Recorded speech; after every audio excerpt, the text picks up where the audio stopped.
বিসমিল্লাহির রহমানির রহিম। আসসালামু আলাইকুম সুপ্রিয় শিক্ষার্থীবৃন্দ। আমি Naima Nasrin, lecturer in statistics, TNT মহিলা কলেজ, মহাখালী, ঢাকা। আজ ইন্ডেক্স নাম্বারের উপর দ্বিতীয় ক্লাসটি আমি তোমাদের সাথে নিব। আজকে এই দ্বিতীয় ক্লাস করার প্রথম ক্লাসে আমার যে জিনিসটা আলোচনা করা উচিত ছিল, কিন্তু তারপরও যেটা আমার কিছুটা ভুল, বা তারপরও আমি চিন্তা করলাম যে না জানানোর চেয়ে দেরিতে হলে জানানো ভালো। সেই দৃষ্টিকোণ থেকে আজকে আমি গিওভানি রিনালদো, যার প্রতি শ্রদ্ধা জানিয়ে আজকের ক্লাসটি শুরু করছি। গিওভানি রিনালদো আমাদেরকে সর্বপ্রথম সূচকের ধারণা দেন। আজ থেকে ৩০০ বছর পূর্বে ১৭২০ সালে ইতালির ভেনিস শহরে গিওভানি রিনালদো জন্মগ্রহণ করেন। তিনি এমন একজন ব্যক্তিত্ব ছিলেন, এত স্কলার ছিলেন যে মাত্র ২৪ বছর বয়সেই তিনি ইউনিভার্সিটির প্রফেসরশিপ লাভ করেন। উনি সেখানে সিনেট সদস্য নির্বাচিত হন এবং এর পরবর্তীতে ইতালির অনেক কিছুতে, অনেক জায়গাতেই তিনি অবদান রাখেন। তিনি ছিলেন একজন পলিটিক্যাল ইকোনমিস্ট, হিস্টোরিয়ান এবং অ্যান্টিকারিয়ান। Italian economist. উনি অর্থনীতির উপরই ওনার ম্যাক্সিমাম কাজ। তারপরে তিনি ইতিহাস এবং অ্যান্টিক্স নিয়ে কাজ করেন, প্রাচীন জিনিস নিয়ে তার অনেক লেখা পাওয়া যায়। তার লেখা, তার প্রিন্সিপাল ওয়ার্ক ইকোনমির উপরে, অন মানি, ইকোনমিক্সের উপরে প্রিন্সিপাল ওয়ার্ক অন মানিতে তিনি সেই সময়ে যে অবস্থা, যে সেই সময় একটা ল চালু ছিল, কর্ন ল।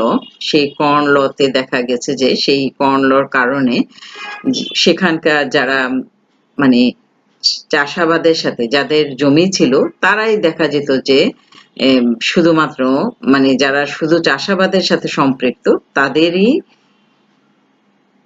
কি বলবো এটা তাদেরই কর্তৃত্বটা বেশি ছিল সেই সময়। সেই সময় তিনি চিন্তা করলেন যে শুধুমাত্র এই কর্ন লর কারণে এই জিনিসটা হচ্ছে।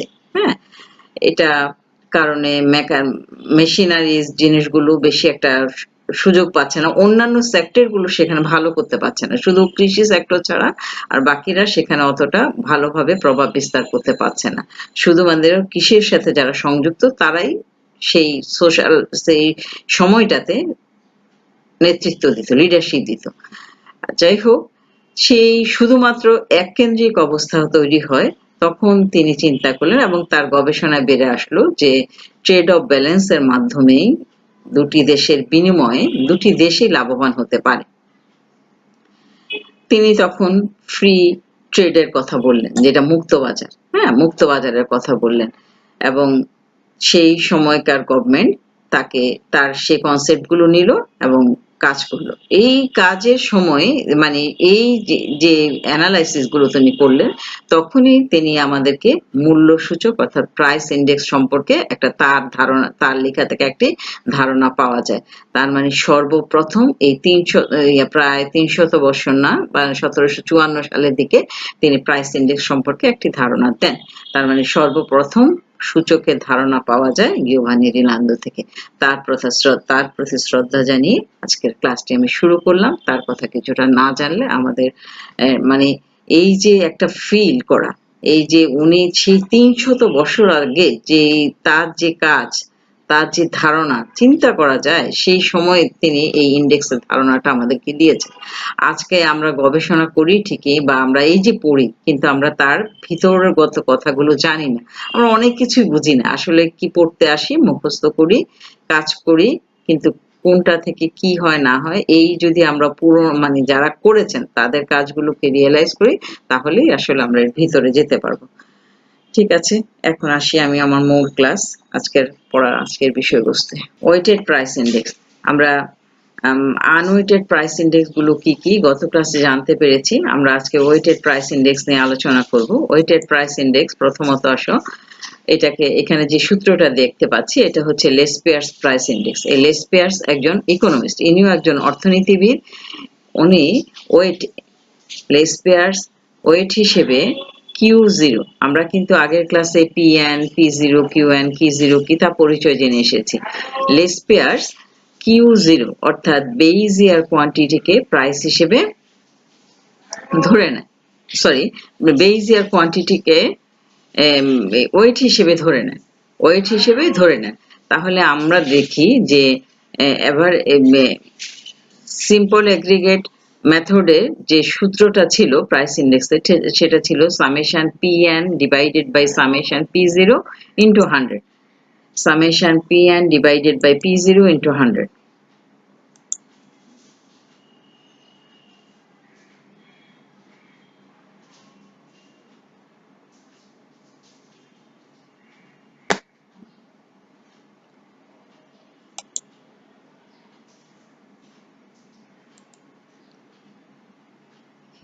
সিম্পল অ্যাগ্রিগেট মেথডে যেটা সরল সমষ্টি পদ্ধতি ছিল, সরল সমষ্টি পদ্ধতিতে আমরা দেখে এসেছি যে মূল্য সূচকের যে সূত্রটা ছিল সেটা ছিল দেখো এই যে, অর্থাৎ summation Pn divided by summation P0 into 100।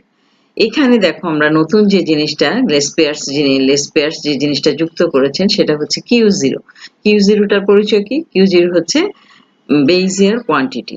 তাহলে বেইজিয়ার কোয়ান্টিটিকে লেসপেয়ার্স ওয়েট হিসেবে ধরেছে।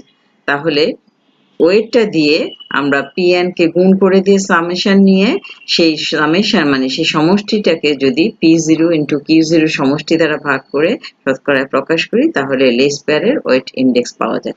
তাহলে আমাদের এখানে যে জিনিসটা মূলত মনে রাখা উচিত সেটা হচ্ছে মানে এই যে অর্থনীতিবিদরা যারা সূচকের সূত্রগুলো দিয়েছেন তারা কে কোন জিনিসটিকে ওয়েট হিসেবে ধরেছেন, এটা যদি আমরা মনে রাখি তাহলে সূত্রগুলো মনে রাখা আমাদের জন্য সহজ হবে। আদারওয়াইজ কিন্তু সূত্রগুলি লেখা খুব কঠিন হয়ে যাবে, অনেকগুলো সূত্র আমাদের ভুল হবে।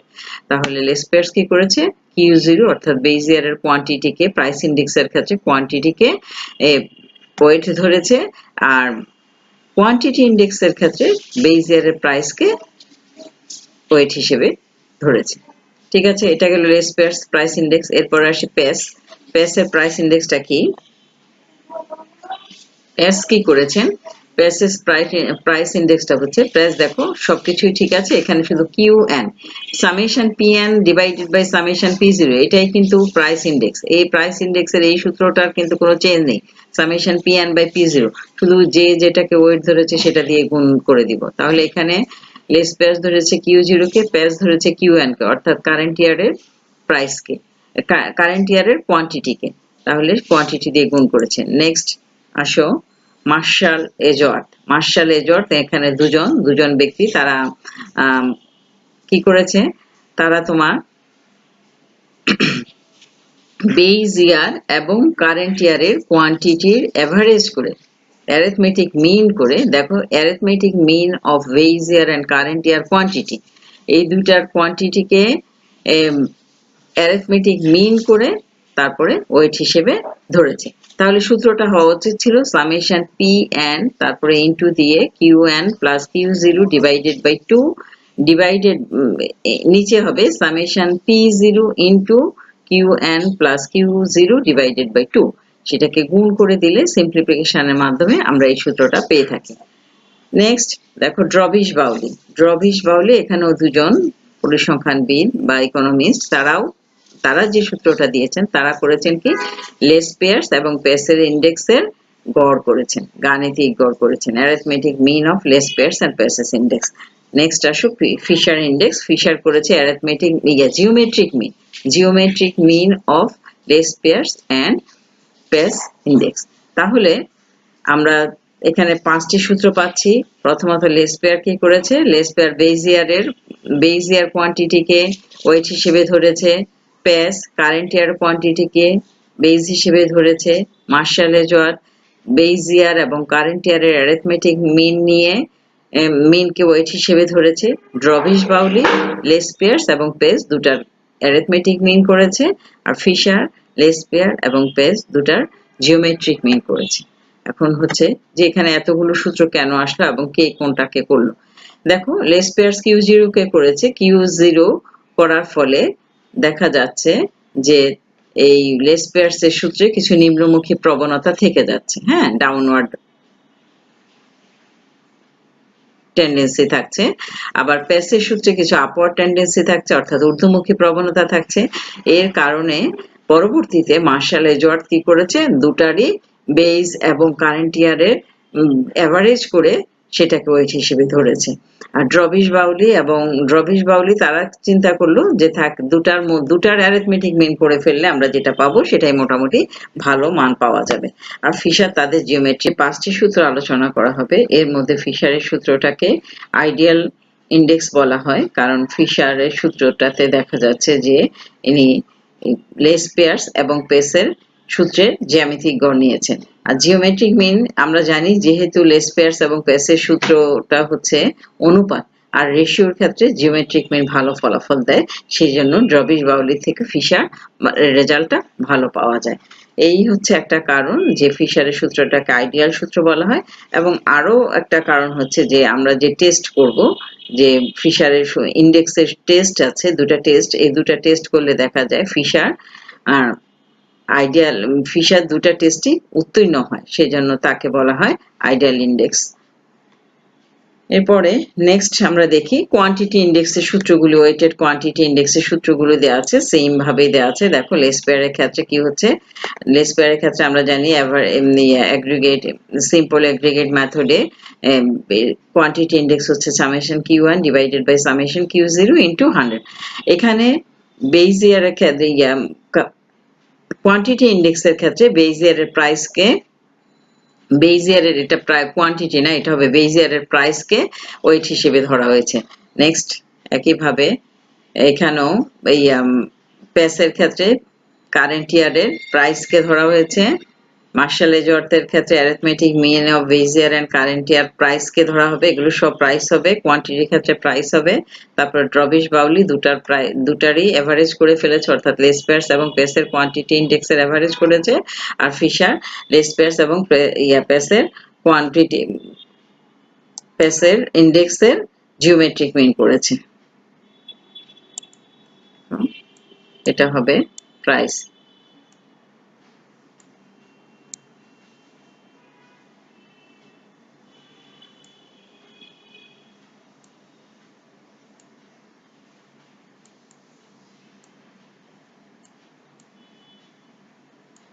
প্রাইস ঠিক একইভাবে এটাও প্রাইস। নেক্সট আমরা দেখি একটা অঙ্ক দেয়া আছে, হ্যাঁ, আমাদের একটা তথ্য দেয়া আছে। তথ্যটা কি দেয়া আছে? তথ্যটা দেয়া আছে যে কমোডিটি, মানে আমরা যে দ্রব্যগুলো ব্যবহার করে থাকি সেরকম 4টি দ্রব্য দেয়া আছে, ABCD দেয়া আছে। 2015 সাল এবং 2018 সাল দেয়া আছে। তার মানে এখান থেকে আমি বুঝতে পারছি 15 হচ্ছে বেস ইয়ার, অর্থাৎ যার সাথে তুলনা করা হবে, আর 18 হচ্ছে কারেন্ট ইয়ার, যেহেতু এটাকে নির্ণয় করা হবে। এই দুটা ইয়ারের প্রাইস এবং কোয়ান্টিটি দেয়া আছে। কম্পিউট করতে বলেছে Laspeyres, Paasche, Marshall Edgeworth, Drobisch Bowley এবং আরভিং ফিশারের price indices and comments on it, এবং এদের উপরে কমেন্ট করতে বলেছে। ঠিক আছে, এখন এখান থেকে দেখো আমরা তালিকা যে তথ্যগুলো দেওয়া আছে আমরা একটু খেয়াল করি। 2015, যেহেতু 2015 প্রাইস ইয়ার, তাহলে এই বেস ইয়ার, অতএব এর প্রাইসকে আমরা P0 দ্বারা ডিনোট করব। তাহলে এটা হবে P0 এবং P0 মানগুলো হবে 12, 10, 28, 25। ঠিক একইভাবে বেস ইয়ারের কোয়ান্টিটি অর্থাৎ Q0 হবে 40, 25, 10। ঠিক 2018 হচ্ছে আমার কারেন্ট ইয়ার, তাহলে এর প্রাইস হবে Pn এবং কোয়ান্টিটি হবে Qn বা Q1। ঠিক আছে, নেক্সট শীটটা আমরা আসি। দেখো এই যে আমাদের কমোডিটি দেওয়া আছে, এই যে কম্পিটিশন টেবল, কম্পিউটিং টেবল, মানে আমরা যে গণনা করব, গণনার তালিকাটা হচ্ছে কমোডিটি গুলো দেওয়া আছে, আমরা প্রাইস কোয়ান্টিটি গুলোকে লিখলাম P nought, Q nought, Pn, Qn। P nought দেওয়া আছে 12, 10, 28, 25, কিউ নট দেওয়া আছে, Pn দেওয়া আছে, Qn দেওয়া আছে। আমাদেরকে লেস পেয়ার্স করতে গেলে প্রথমত লেস পেয়ার্স এর সূত্রটা আমরা আসি। লেস পেয়ার্স এর প্রাইস ইন্ডেক্সের সূত্র কি? Summation Pn Q0 divided by summation P0 Q0। তাহলে আমাদের কি কি নির্ণয় করতে হবে? আমাদের Laspeyres, Paasche, Marshall Edgeworth করতে গেলে আমাদের 4টা কলাম লাগে, সেটা P0 Q0, Pn Qn, P0 Qn এবং P0 Q0, P0 Qn, Pn Q0 এবং Pn Qn নির্ণয় করতে হবে। তাহলে সিম্পল P0 Q0 অর্থাৎ 12 into 40 সমান সমান যেটা আসে সেটা হলো 4 বার 48 480। নেক্সট 10 into 20 অর্থাৎ 200, 28 into 5 140, 25 into 10 250। এগুলোকে সাম করে ফেলে যোগ করে ফেললে আমরা সামেশন P0 Q0 পাচ্ছি, সেটা 1070। ঠিক একইভাবে P0 QN আমরা কিভাবে নির্ণয় করব? First second column into fourth fifth column. P naught এই হলো QN, তাহলে P naught QN, P naught 12 QN 45, 12 into 45 সমান সমান 540। এভাবে আমরা এই কলামগুলোর মানগুলো গুণ করে দিয়ে P naught QN পাবো এবং তাকে যোগ করে ফেললে P naught QN এর সামেশনটা পাবো। ঠিক একইভাবে বাকি কলামগুলো তৈরি করা হবে। এখন দেখো লেস বেস এর প্রাইস ইন্ডেক্স হচ্ছে summation PN Q0 divided by summation P0 Q0। তাহলে PN Q0 এর মান কত দেখো? summation P and Q0, P and Q0 হলো 1360, P and Q0 এর মান পেয়েছি আমরা 1360। শুধু এই টেবিলটা নির্ণয় করতে পারলে আর সূত্রগুলো জানলে অঙ্ক করা আমাদের জন্য খুবই সিম্পল। প্রথমত আমাদের সূত্রগুলো জানতে হবে এবং সেই সূত্রের সাহায্যে কি কি কলাম আমাদের এখানে তৈরি করতে হবে সেই টেবিলটা আমরা তৈরি করব, তারপর মানগুলো নির্ণয় করব। তাহলে summation P and Q0 1360 divided by 1070 into 100 করলে যে মানটা আসে সেটা হলো 127.10, অর্থাৎ 1360 কে 1070 দিয়ে ভাগ করে 100 দিয়ে গুণ করলে 127.10 মান পাওয়া যায়। এই দ্বারা আমরা কি বুঝি? আমাদের কমেন্টস করতে বলেছে, কমেন্টস করলে কি বোঝা যাচ্ছে? আমরা আগেই বলেছি সূচকটা কি, সূচক হচ্ছে কি বেস ইয়ারের সাথে কারেন্ট ইয়ারের এই যে কমোডিটি গুলো আছে এই কমোডিটি গুলোর প্রাইসের তুলনা করব। হ্যাঁ, প্রাইস যেহেতু আমরা প্রাইস ইন্ডেক্স নির্ণয় করেছি তার মানে প্রাইসের তুলনা করব। আর প্রাইসের তুলনা করতে গেলে কি হচ্ছে, প্রাইসের যখন আমরা তুলনা করছি তখন দেখা যাচ্ছে যে বেস ইয়ারে যে জিনিস মানে যে আমার যে এইসব বাবদ যে খরচটা হতো 100 টাকা, কারেন্ট ইয়ারে এসে সেই খরচটা 127 টাকা 10 পয়সা, অর্থাৎ কারেন্ট ইয়ারে এসে প্রাইস 27.10 টাকা ইনক্রিজ করেছে। প্রাইস ইনক্রিজ করেছে কত? 27.10 টাকা। ঠিক আছে, মানে যেই দ্রব্যের মূল্য 100 টাকা ছিল সেই দ্রব্যের মূল্য এখন 127.10 টাকা হয়ে গেছে, অর্থাৎ আমাদের 27 টাকা প্রাইস বৃদ্ধি পেয়েছে। ঠিক এরপরে আসো আমরা প্যাসের ইন্ডেক্সটা করব। প্যাসেস প্রাইস ইন্ডেক্সের সূত্র summation PN QN divided by summation P0 QN into 100। একই রকম সিম্পল জিনিস, সূত্রটা জানলেই হলো। তাহলে এখন এই যে মানগুলো আমরা বসিয়ে দেই। দেখো PN সামেশন PN QN এর মান কত? সামেশন PN QN এর মান হচ্ছে 1629 ডিভাইডেড বাই 1286 করলে যে মানটা আসবে ইনটু 100 করলে যে মানটা আসবে সেটা হলো সামেশন, সেটা হলো 126.67। তার মানে কি প্যাসেজ ইন্ডেক্স ওই যে আমি বলেছি লেস পেয়ার ইন্ডেক্সে মানটা কিছু বেশি আসে আর প্যাসেজ ইন্ডেক্সে মানটা কিছু কম আসে। আর এই দুটা জিনিস এই কিছু কম এবং কিছু বেশি সবসময় দেখবে লেস পেয়ার্স এর মানটা সাধারণত একটু বেশি দিকে থাকে সাধারণত, আর এটা প্যাসেজটা সাধারণত কম থাকে। সবসময় যেটা হবে এমন কিন্তু নেই, কখনো কখনো এটা নাও হতে পারে, তবে এটা হয়ে থাকে সাধারণত লেস পেয়ার্সটা বেশি হয়ে থাকে। তাহলে এইটা দিয়ে কি বুঝলাম আমরা? প্যাসেজ ইন্ডেক্স দিয়ে কি বোঝা গেল? যে যে জিনিসটার মূল্য অতীতে 100 টাকা ছিল সেই জিনিসটা এখন বর্তমানে এসে বর্তমান না, যে জিনিসটা 2015 সালে 100 টাকা ছিল এখন সেটা 126 টাকা 67 পয়সা হয়েছে, অর্থাৎ 100 টাকায় খরচ বৃদ্ধি পেয়েছে 26.67 টাকা, মূল্য বৃদ্ধি পেয়েছে 26.20 টাকা। নেক্সট আমরা পরেরটা আসি। দেখো পরে যেটা হলো যে মার্শাল এজ অর্থের সূত্র। সিম্পল, সূত্রটা লিখো আর মানগুলো বসিয়ে দাও। মানগুলো বসিয়ে দিলে আসবে 1360 plus 1629 divided by 1070 plus 1286 into 100 করলে 126.68 টাকা।